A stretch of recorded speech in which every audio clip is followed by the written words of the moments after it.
ओम शांति। 28 फरवरी 2024 बाबा के महावाक्य। मीठे बच्चे, तुम ईश्वरीय संप्रदाय हो। तुम्हें ज्ञान सूर्य बाप मिला है। अभी तुम जागे हो तो दूसरों को भी जगाओ। प्रश्न। अनेक प्रकार के टकराव का कारण तथा उसका निवारण क्या है? उत्तर। जब देह अभिमान में आते हो तो अनेक प्रकार के टकराव होते हैं।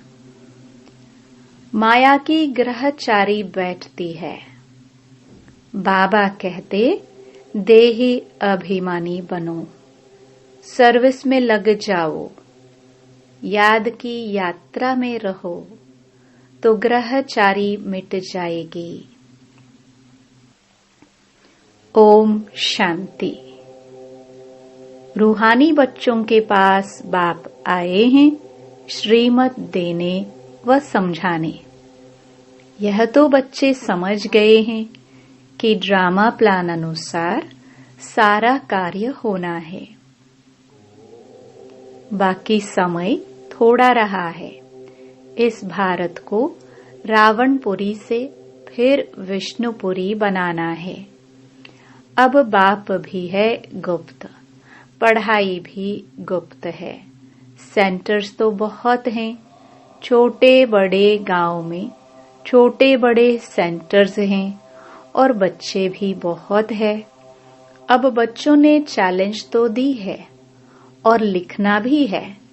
जब कोई लिटरेचर बनाना है तो उसमें लिखना है, हम इस अपनी भारत भूमि को स्वर्ग बनाकर छोड़ेंगे। तुमको भी अपनी भारत भूमि बहुत प्रिय है, क्योंकि तुम जानते हो यह भारत ही स्वर्ग था। इनको 5000 वर्ष हुए हैं। भारत बहुत शानदार था। इनको स्वर्ग कहा जाता है। तुम ब्रह्मा मुख वंशावली को ही नॉलेज है। इस भारत को श्रीमत पर हमको स्वर्ग जरूर बनाना है। सबको रास्ता बताना है और कोई खिटपिट की बात ही नहीं। आपस में बैठ राय करनी चाहिए कि इन प्रदर्शनी के चित्रों द्वारा हम ऐसी क्या एडवर्टाइजमेंट करें जो अखबार में भी चित्र दे। आपस में इस पर सेमिनार करना चाहिए। जैसे गवर्नमेंट के लोग आपस में मिलते हैं, राय करते हैं कि भारत को हम कैसे सुधारें। यह जो इतने मतभेद हो गए हैं, उनको आपस में मिलकर ठीक करे और भारत में शांति सुख कैसे स्थापन करे। उस गवर्नमेंट का भी पुरुषार्थ चलता है। तुम भी पांडव गवर्नमेंट गाई हुई हो। यह बड़ी ईश्वरीय गवर्नमेंट है। इनको वास्तव में कहा ही जाता है पावन ईश्वरीय गवर्नमेंट। पतित पावन बाप ही पतित बच्चों को बैठ पावन दुनिया का मालिक बनाते हैं। यह बच्चे ही जानते हैं। मुख्य है ही भारत का आदि सनातन देवी देवता धर्म। यह भी बच्चे जानते हैं। यह है रुद्र ज्ञान यज्ञ। रुद्र कहाँ ही जाता है? ईश्वर बाप को, शिव को गाया हुआ है।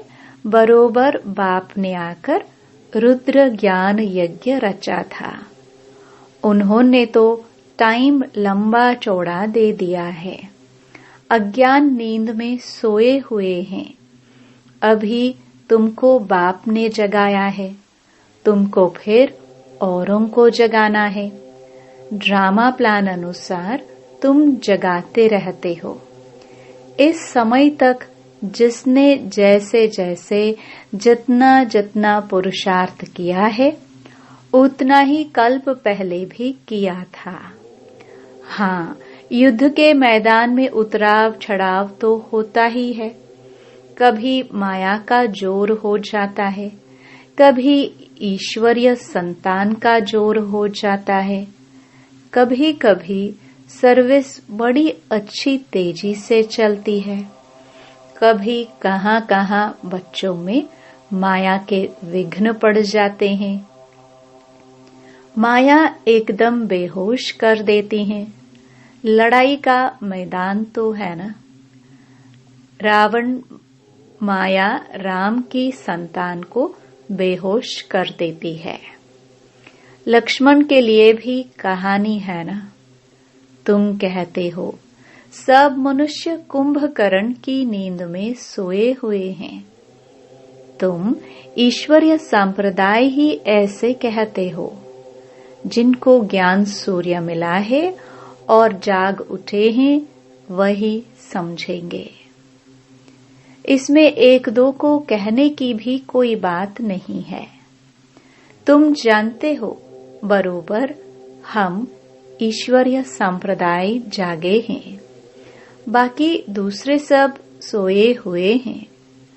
वह यह नहीं जानते कि परमपिता परमात्मा आ गया है बच्चों को वर्षा देने। यह बिल्कुल भूल गए हैं। बाप भारत में ही आते हैं, आकर भारत को स्वर्ग का मालिक बनाते हैं। भारत स्वर्ग का मालिक था, इसमें कोई संशय नहीं।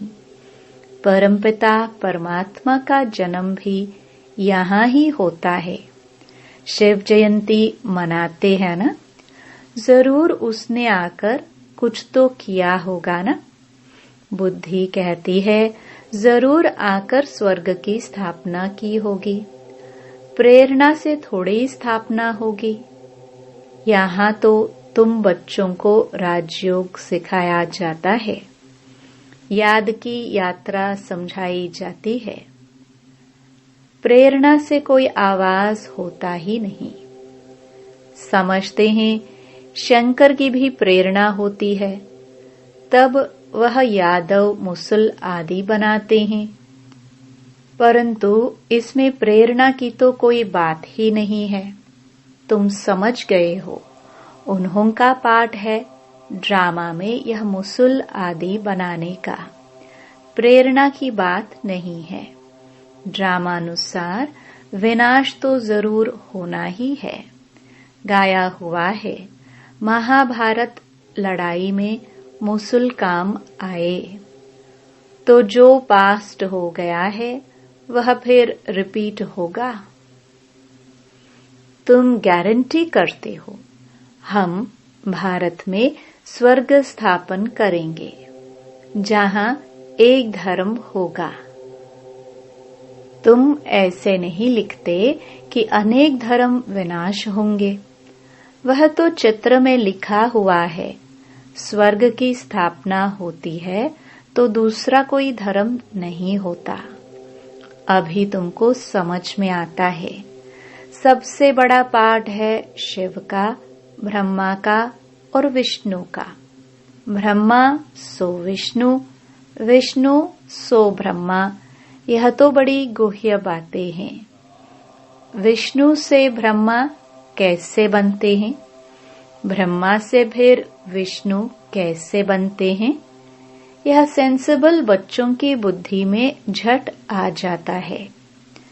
दैवी संप्रदाय तो बनते ही हैं, एक की बात नहीं है। इन बातों को तुम बच्चे समझते हो, दुनिया में एक भी मनुष्य नहीं समझता। भल लक्ष्मी नारायण व विष्णु की पूजा भी करते हैं, परंतु उनको यह पता नहीं है कि विष्णु के ही दो रूप लक्ष्मी नारायण हैं, जो नई दुनिया में राज्य करते हैं। बाकी चार भुजा वाला कोई मनुष्य नहीं होता। यह सूक्ष्म वतन में एम ऑब्जेक्ट दिखलाते हैं, प्रवृत्ति मार्ग का। यह सारे वर्ल्ड की हिस्ट्री ज्योग्राफी कैसे चक्कर लगाती है यह कोई नहीं जानते। बाप को ही नहीं जानते तो बाप की रचना को कैसे जान सकते। बाप ही रचना के आदि मध्य अंत का नॉलेज बताते हैं। ऋषि मुनि भी कहते थे हम नहीं जानते हैं। बाप को जान जाए तो रचना के आदि मध्य अंत को भी जान जाए। बाप कहते हैं मैं एक ही बार आकर तुम बच्चों को भी सारी नॉलेज समझाता हूँ, फिर आता ही नहीं हूँ। तो रचता और रचना के आदि मध्य अंत को जाने ही कैसे। बाप स्वयं कहते हैं मैं सिवाय संगम युग के कभी आता ही नहीं हूँ। मुझे बुलाते भी संगम पर है। पावन सतयुग को कहा जाता है, पतित कलयुग को कहा जाता है।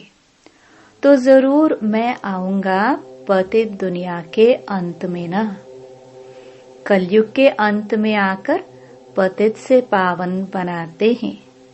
सतयुग आदि में पावन है। यह तो सहज बात है ना। मनुष्य कुछ भी समझ नहीं सकते कि पतित पावन बाप कब आएंगे। अभी तो कलयुग का अंत होगा। अगर कहते हैं कलयुग में अजुन 40,000 वर्ष पड़े हैं तो और कितना पतित बनेंगे, कितना दुख होगा। सुख तो होगा ही नहीं। कुछ भी मालूम न होने कारण बिल्कुल ही घोर अंधियारे में है। तुम समझ सकते हो। तो बच्चों को आपस में मिलना है, चित्रों पर अच्छी रीति समझाना होता है। यह भी ड्रामानुसार चित्र आदि सब निकाले हैं। बच्चे समझते हैं। जो समय पास होता है हूबहू ड्रामा चलता रहता है। बच्चों की अवस्थाएं भी कभी नीचे कभी ऊपर होती रहेंगी। बड़ी समझने की बातें हैं। कभी कभी ग्रहचारी आकर बैठती हैं तो उनको मिटाने के लिए कितना प्रयत्न करते हैं।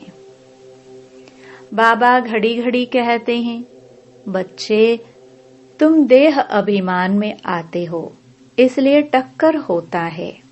इसमें देही अभिमानी बनना पड़े। बच्चों में देह अभिमान बहुत है।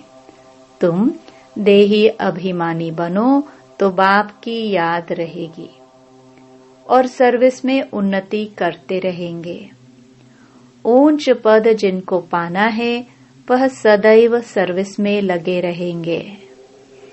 तकदीर में नहीं है तो फिर तदबीर भी नहीं होंगे। खुद कहते हैं बाबा हमको धारणा नहीं होती, बुद्धि में नहीं बैठता। जिनको धारणा होती है तो खुशी भी बहुत होती है।